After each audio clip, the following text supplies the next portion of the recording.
Welcome to our channel. నా పేరు దుర్గా ప్రసాద్. ఈ రోజు మనతో పాటు ప్రముఖ అనలిస్ట్ కొండపతుల గౌతమ్ గారు ఉన్నారు. సార్ నమస్కారం సార్. నమస్తే అండి మాస్టర్ గారు. సార్, ఇప్పుడు ఎవరిదైనా మ్యారేజ్ చేసుకున్నప్పుడు సహజంగా ఫస్ట్ ఇయర్ లోనో మొదటి సంవత్సరంలో కొన్ని అంటే భార్యాభర్తల మధ్య మనస్పర్ధలు వస్తుంటాయి. అది సహజం. అటువంటిది జగన్మోహన్ రెడ్డి గారి మీద కేసు వచ్చింది అని చూపిస్తున్నారు సార్. అది అవునండి. అంటే కేసు ఏం లేదు కదా అంటున్నారు. కేసు ఏం లేదు కదా,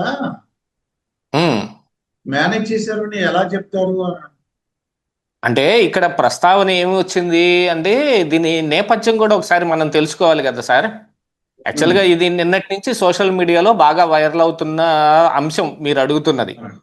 జగన్మోహన్ రెడ్డి గారి మీద భారతీ రెడ్డి 2000 సంవత్సరంలో పంజాగుట్ట పోలీస్ స్టేషన్ లో గృహహింస కేసు పెట్టారు, ఒక కంప్లైంట్ ఇచ్చారు.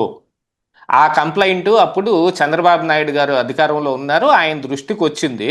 దాన్ని కేసు ఎఫ్ఐఆర్ కానియకుండా ఆయన ఆపి రాజశేఖర్ రెడ్డి గారికి ఇన్ఫార్మ్ చేసి మీరు కుటుంబంలో మాట్లాడుకొని సెటిల్ చేసుకోండి, ఇది ఇలాగా పోలీస్ స్టేషన్ల దాకా రానియకుండా అని అప్పుడు ఆయన సలహా ఇచ్చారు అనేది ఇప్పుడు ఆ సోషల్ మీడియాలో జరుగుతున్న ప్రచారం. అంటే ఇందులో చంద్రబాబు నాయుడు యొక్క మనస్థితి ఎలా ఉంటుంది, అలాంటి చంద్రబాబు నాయుడిని జగన్మోహన్ రెడ్డి 52 రోజుల పాటు జైల్లో పెట్టాడు. ఈ జగన్మోహన్ రెడ్డి గారి మనస్థితి ఎలా ఉంది అనేది ఒక వివరించుకోవటానికి ఒక అంశంలాగా దాన్ని బయటకు తీసుకొచ్చినట్టున్నారు. మరి అప్పట్లో పంజాగుట్ట పోలీస్ స్టేషన్లో ఆవిడ ఎందుకు కేసు పెట్టారనే దాని మీద నేను నిన్న కూడా కొన్ని వీడియోలు చేశాను. కాకపోతే ఈ అంశం ఇప్పుడు ఎందుకు బయటకు వచ్చింది అనేది కదా ఇంపార్టెంట్.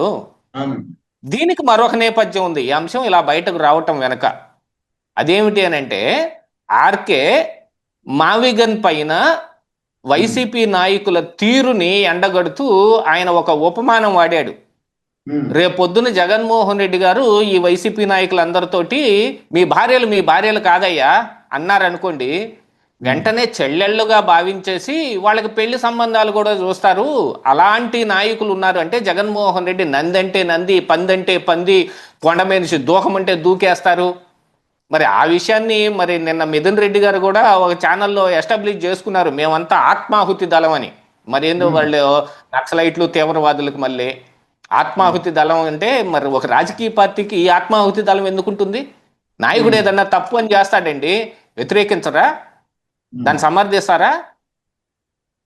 మరి ఆత్మాహుతి దళం అని అంటే గుడ్డిగా నమ్మేసి దాంట్లోకి ఇక చావుకు కూడా సిద్ధపడిపోవటమే కదా. అలాంటి వాళ్ళు ఉన్నారు అన్నట్టుగా మరి ఆర్కే ఆ రోజున అభివర్ణించాడు. దాని మీద వెంటనే మహిళలను అవమానించేశారని నోటికొచ్చిన మాటలన్నీ కొత్త ఆర్టిస్టులు అందరూ తెరపైకి వచ్చి, రాజమౌళి శివప్రసాద్ రెడ్డి కావచ్చు, పేర్ని నాని, అంబటి రాంబాబు, ఆర్కే రోజా అందరూ విపరీతంగా గోల్ చేసి హైదరాబాద్ కూడా వచ్చి ఏబిఎన్ ఆంధ్రజ్యోతి ఛానల్ ముందు గలాటా చేసేసి ఆ ఎర్రగొండిపాలెం ఎమ్మెల్యేని పోలీసులు దవడకేసి ఒకటి పీకి, ఇలాంటివన్నీ కూడా జరిగినాయి కదా. ఇక ఆ తర్వాత ఏబిఎన్ ఆర్కే మీద ఆంధ్ర రాష్ట్రంలో ఉన్న అన్ని పోలీస్ స్టేషన్లోనూ కేసు పెడతామని చూడని ఇంకొకటి తీసుకొచ్చారు. సరే, ఆయన కూడా 2 రోజులు చూసిన తర్వాత మళ్ళీ కొత్త పలుకు శనివారానికి ఆయన మళ్ళీ రెడీ చేస్తాడు కదా. శనివారం పొద్దున్నే ఓ టీజర్ వదిలాడు. 25 సంవత్సరాల కిందట జగన్మోహన్ రెడ్డి గారి ఇంట్లో జరిగిన ఓ దిగ్భ్రాంతికరమైన సంఘటన నాకు తెలుసని. ఇంకా ఆ రోజు సాయంత్రానికి అది పూర్తిగా వైరల్ కూడా అయిపోయింది. అందులో ఆయన చెప్పిన అంశంలో ఇంకొకటి కూడా ఉంది. ఏంటంటే అలాంటి ఆ దిగ్భ్రాంతికరమైన సంఘటన తెలిసిన తర్వాత వివేకానంద రెడ్డి హత్య నాకు చాలా చిన్నదిగా కనపడింది అనేది కూడా చెప్పాడు ఆయన. అదేదో అవసరం వచ్చిన సమయంలో నేను దాన్ని బయట పెట్టాల్సినది కూడా వస్తే నేను బయట పెడతానేమో అనే అనుమానం కూడా వ్యక్తం చేశాడు. ఇక దాంతో ఇదిగో ఈ సంఘటనే 2000 సంవత్సరంలో భారతీ రెడ్డి జగన్మోహన్ రెడ్డి మీద గృహహింస కేసు పెట్టింది, కంప్లైంట్ ఇచ్చింది. ఈ అంశం ఇదే ఆర్కే దగ్గర ఆ కంప్లైంట్ కాపీ కూడా ఉంది అని కొంతమంది ప్రచారం చేయటం మొదలు పెట్టారు. కాకపోతే మరి ఇలాగా 498A కేసు పెడితే అది ఒక హత్య కేసు కంటే కూడా పెద్దదేం కాదు కదా, అది నా అనుమానం. ఆర్కే ఇలాంటి చిన్న పిల్లి బిత్తిరి అంశాలన్నింటినీ పట్టుకొని దిగ్భ్రాంతికరమైన సంఘటన అని చెప్పడు కదా. ఆయనకు కూడా తెలుసు కదా, ఆయన కూడా మంచి జర్నలిస్టే కదా గతంలో. ఇప్పుడు అవును. ఓనర్ అయి ఉండొచ్చేమో కానీ ఆయన చాలా చిన్న స్థాయి జర్నలిస్ట్ దగ్గర నుంచి పని చేసుకొచ్చాడు. ఆ జర్నలిజం వాల్యూస్ కానీ ఆ అంశం యొక్క ప్రాధాన్యత కానీ తెలిసే ఉంటది. ఉమ్, ఒక హత్య కేసు కంటే కూడా ఇంకా పెద్దదిగా ఉంటది. ఎందుకంటే ఈ హత్య, వివేకానంద రెడ్డి హత్య అనేది సిబిఐ ఏం తెలిసింది, కడప ఎంపీ సీటు మోటోకో నీ అవినాష్ రెడ్డి వెనక ప్రోద్బలంతో జగన్మోహన్ రెడ్డి, భారతిరెడ్డి ఉన్నారని. మరి నిన్నటికి ఉమ్, నిన్న సునీత కూడా మళ్ళీ తెలంగాణ హైకోర్టులో మరొక పిటిషన్ వేసింది. ఉమ్, ప్రపంచానికి అందరికంటే తెలియటం కంటే ముందు అంటే మ్, వివేకానంద రెడ్డి గారి పిఏ కృష్ణారెడ్డి 6:20కి తలుపులు ఓపెన్ చేశాడు, 6:30కి సునీతకు ఫోన్ చేసి చెప్పాడు ఉమ్, ఇలాగ నాన్నగారు చనిపోయారనే సంగతి.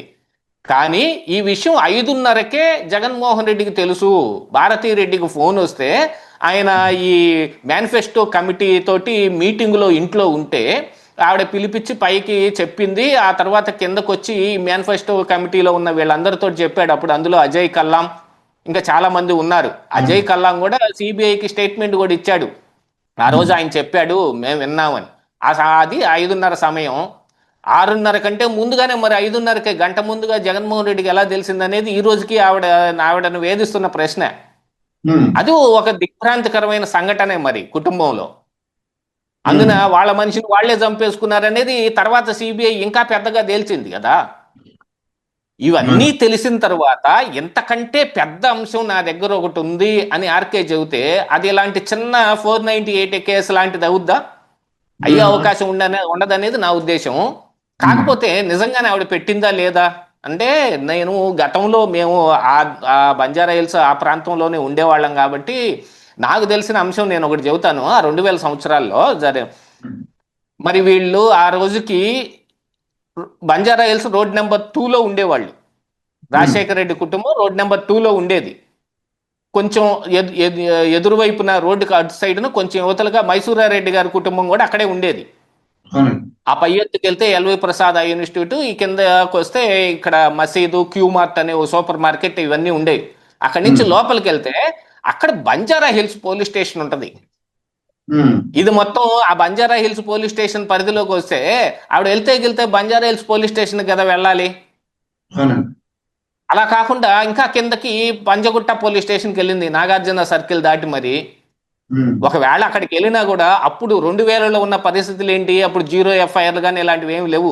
ఇది మా పరిధి కాదు, మీరు మీ పరిధిలో ఉన్న బంజారా హిల్స్ పోలీస్ స్టేషన్కి వెళ్ళమని చెబుతారు కదా. ఇదే ఇదే అనుమానం నేను నిన్న వ్యక్తం చేస్తే మరి కొంతమంది అన్నారు 2000లో బంజారా హిల్స్ పోలీస్ స్టేషన్ లేదేమో అన్నారు. కానీ నాకు తెలుసు, ఎందుకంటే నేను ఆ పై ఎత్తున నందీనగర్లో బస్ ఎక్కి అమీర్పేట చదువుకుంటానికి వచ్చేవాడిని. 10N అని Nandinagar to Secunderabad railway station bus ఆ రూట్ అది. అది బంజారా హిల్స్ పోలీస్ స్టేషన్ ముందుగానే వచ్చేది. అది 2000 సంవత్సరం కాదు, ఇంకా అంతకంటే ముందు నుంచే ఉంది బంజారా హిల్స్ పోలీస్ స్టేషన్ అక్కడ. మరి దాంట్లో పెట్టాలి కదా కేసు పెడితే. ఒకవేళ పంజాగుట్టకి వాడికి తెలియక వెళ్ళినా వాళ్ళు బంజారా హిల్స్ పోలీస్ స్టేషన్కి వెళ్ళమని చెబుతారు కదా. ఉంటే బంజారా హిల్స్ పోలీస్ స్టేషన్లో ఉండాలి ఆ కేసు. మరి అలాంటిది పంజాగుట్ట పోలీస్ స్టేషన్లో ఎందుకు ఉంది అంటే కేసు కట్టబడలేదు, ఎఫ్ఐఆర్ కట్టబడలేదు, కంప్లైంట్ మాత్రమే ఉంది అంటున్నారు. మరి ఆ కంప్లైంట్ కాపీలు కూడా ఏం బయటకు రాలేదు. ఎంతవరకు నిజం అని చెప్పడానికి ఏం లేదు. కాకపోతే ఇందులో జగన్మోహన్ రెడ్డి గారి మనస్తత్వం వివరించడానికి గతంలోనే అసెంబ్లీలోనే చెప్పిన ఒక మాట నేను చెబుతాను చూడండి. ఆయన హైదరాబాద్ పబ్లిక్ స్కూల్లో చదువుతున్న సమయంలో, ఆయన సిబిఎస్ఈ బోర్డు చదివింది జగన్మోహన్ రెడ్డి గారు. ఆయన వివేకానంద అనే హై స్కూల్లో 10th class state board 10th class పేపర్లో దొంగతనం చేసి వాటిని హిమాయత్ నగర్లో ఒక మారుతి ఆ తర్వాత రాజశేఖర రెడ్డికి ఇన్ఫార్మ్ చేస్తే అది కేసు కట్టకుండా పక్కకి మళ్లించే ప్రయత్నం చేశారనేది గతంలోనే అసెంబ్లీ సాక్షిగానే చెప్పారు ఒక ఎమ్మెల్యే. ఆ మారుతి వ్యాన్ ఏదైతే ఉందో అది రాజశేఖర రెడ్డి పేరు మీదనే ఉన్నది ఆ వ్యాను అని. ఇలాంటి మనస్తత్వం కలిగిన జగన్మోహన్ రెడ్డి అని ఆ తరువాత ఇంకా చాలా అంశాలు బయటకు వచ్చాయి అనుకోండి. ఈయన జగన్మోహన్ రెడ్డి గారు బాగా ఇబ్బంది పెట్టేవాళ్ళు రాజశేఖర రెడ్డి గారిని. ఆ రోజుల్లోనే ఆయన్ని నువ్వు సీఎం పదవి నుంచి నువ్వు దిగిపోయి నన్ను సీఎం చేయమని ఆ రోజు నుంచే గొడవ చేసేవాళ్ళు. తినే కంచాన్ని కూడా పట్టుకొని ఇసురు కొట్టేవాళ్ళు అనేది కూడా చాలా పుకార్లు ఉన్నాయి. అవునండి. ఇవన్నీ ఉమ్, నిజమని నేను చెప్పకలేకపోయినా పుకార్లు అయితే కనపడతా ఉన్నాయి కదా. అవునండి. కానీ రోసయ్య గారు మాత్రం ఒక విషయం చెప్పారు. ఉమ్, జగన్మోహన్ రెడ్డిని తట్టుకోలేక హైదరాబాదులో ఉంచకుండా బెంగళూరు పంపించేశారు జగన్మోహన్ రెడ్డిని అని రోసయ్య గారే చెప్పారు ఒకానొక ఉమ్, సమయంలో. ఉమ్, ఆ ఆ సమయంలోనే జగన్మోహన్ రెడ్డి ఈ సీఎం అవటానికి అందరు సంతకాలు సేకరించింది. ఆ ఉమ్, సంతకాల్లో నేను కూడా సంతకం పెట్టానని కన్నా లక్ష్మీనారాయణ కూడా అప్పుడు మొన్ననే ఒక స్టేట్మెంట్ కూడా ఇచ్చారు. ఉమ్, ఇత్యాదులవన్నీ జరిగాయి. వీటికి అవునండి. ఈ ఈ గొడవ జరగటానికి బెంగళూరు పంపించటానికి, దాని తర్వాత ఈ సీఎంగా సంతకాలు సేకరించటానికి, వీటికి మధ్యలో ఇంకోటి ఏం జరిగింది? వివేకానంద రెడ్డి గారిని చంపకేసి కొట్టాడు జగన్మోహన్ రెడ్డి అని. దాన్ని ఉమ్, సునీత ధృవీకరించింది ఒక ఒక ఇంటర్వ్యూలో, ఏబిఎన్ ఉమ్, ఆర్కేతో జరిగిన ఒక ఇంటర్వ్యూలోని. ఉమ్, ఆయన ఇది సీఎంగా రాజశేఖర రెడ్డి గారు ఉన్నారు, కడప ఎంపీగా వివేకానంద రెడ్డి గారు ఉన్నారు. ఓకే. ఇటు సీఎం కాకపోతే పోయా, నేను ఎంపీని అయ్యి నేను కేంద్రానికి వెళ్తాను, ఎంపీ సీట్ ఉమ్, ఖాళీ చేయమని అడిగితే వివేకానంద రెడ్డి గారు కుదరదన్నారు. ఉమ్, ఆ సమయంలోనే ఆయన్ని చంపకేసి కొట్టింది. ఉమ్, ఇప్పుడు ఆర్కే చెబుతున్న దాని ప్రకారంగా ఒక దిగ్భ్రాంతికరమైన సంఘటన అని అన్నారే, అవునండి. ఇవన్నిటిని దృష్టిలో పెట్టుకొని ఆ తర్వాత వివేకానంద రెడ్డి గారు ఆ ఎంపీ సీట్ ఖాళీ చేసి జగన్మోహన్ రెడ్డి గారికి ఇచ్చారు. ఆయన గెలిచి ఎంపీ అయ్యి మరి పార్లమెంటుకు కూడా వెళ్ళాడు జగన్మోహన్ రెడ్డి. అవునండి. ఆ సమయంలోనే వివేకానంద రెడ్డి రాజీనామా చేయటానికి ఢిల్లీ వెళ్ళినప్పుడు అక్కడ ఉమ్, కాంగ్రెస్ నాయకులతోటి కూడా ఒక సంవాదం జరిగింది. అప్పుడు ఆయన ఉమ్, ఏమీ చెప్పలేక కమిలిపోయిన ఆ చంపని కంటిని చూపించటానికి కళ్ళజోడు తీశారనే సంగతిని సునీతారెడ్డి ధృవీకరించింది. ఉమ్, దీని అంతటిని బట్టి ఏమర్థమవుతుందంటే జగన్మోహన్ రెడ్డి యొక్క మనస్తత్వం కొంచెం ఎక్సెంట్రిక్ గా ఉంటది. ఉమ్, ఇప్పుడు ఏదైతే మనం అనుకుంటున్నామో రాజారెడ్డి రాజ్యాంగం అని, ఆ ఉమ్, రాజారెడ్డి రాజ్యాంగాన్ని బాగా అప్పసంగా పునికి పుచ్చేసుకున్నాడు జగన్మోహన్ రెడ్డి అని. అవునండి. అలాంటి ఒక మనస్తత్వం కలిగిన వ్యక్తి మీద మరి ఇదిగో ఇలాంటి కేసు ఉండే అవకాశం ఉంటుందా లేదా అనేది కూడా ఒక వాదన అయితే ఉంటది కదా. ఉమ్, కాకపోతే ఆర్కే అయితే ఒక బాంబు పేల్చాడు. ఉమ్, ఆ పేల్చిన దగ్గర నుంచి వైసీపీ నాయకుల నోళ్ళన్నీ మూతపడిపోయినాయి. ఆయన ఉమ్, శనివారం సాయంత్రం పొద్దున్న ఒక టీజర్ వదిలాడు, ఉమ్, సాయంత్రానికి దాని గురించి ఎక్స్ప్లెనేషన్ ఇచ్చాడు. ఉమ్, ఆ సాయంత్రం ఆ తర్వాత పొద్దున్నే ఆదివారం రోజున అది పేపర్లో ప్రింట్ కూడా చేశారు కొత్త పలుకు. ఉమ్, ఉమ్, ఆ రోజు నుంచి ఈ నిమిషం దాకా ఆ అంశం మీద వైసీపీ నాయకులు నోరెత్తి మాట్లాడలేదు. అదే ముందు ఉమ్, మా అవునండి. వైసీపీలో ఉన్న మహిళలను అవమానిస్తారా, డ్యామ్ డూమ్ డిస్క్, ఉమ్, ఏబిఎన్ ఆర్కే, నువ్వు కొత్త పలుకు రాయటం కాదు కదా, నువ్వు అసలు నోటెమ్మట పలుకు కూడా లేకుండా చేస్తా నీకు అన్నాడు మరి కాకాని గోవర్ధన్ రెడ్డి. ఉమ్, ఈ రోజు దాకా కదలకపోతే ఇలాంటి చిలవల పలవలుగా ఎక్కడెక్కడ ఏమేమి జరిగినాయి అన్ని బయటకు తీస్తూ ఉంటారు. అందులో ఉమ్. నిజం ఉందా అబద్ధం ఉందా అనేది అయితే ఎవరు ధృవీకరించలేరు, కానీ అంటే నిజంగా గోవింద్ గారు, ఆ విషయం ఏంటనేది ఆర్కేనే బయట పెట్టాలి.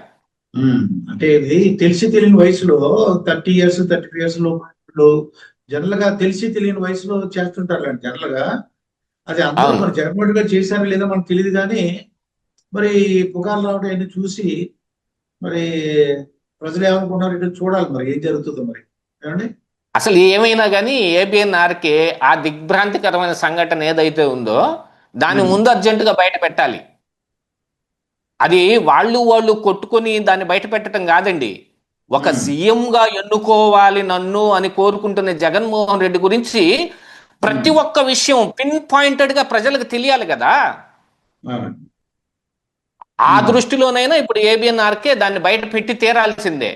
తెలియాల్సింది. అవునండి. చూద్దాం మరి రాధాకృష్ణ గారు పెడతారా బయట బయట పెడతారా లేదో చూద్దాం. ఆ దిగ్భ్రాంతికర అది ఏంటనేది అందరూ రకరకాలుగా ఊహిస్తున్నారు. చూద్దాం మరి భవిష్యత్తులో ఏం జరుగుతుంది. ఏమండి? నమస్కారం సార్. నమస్తే. ఆ.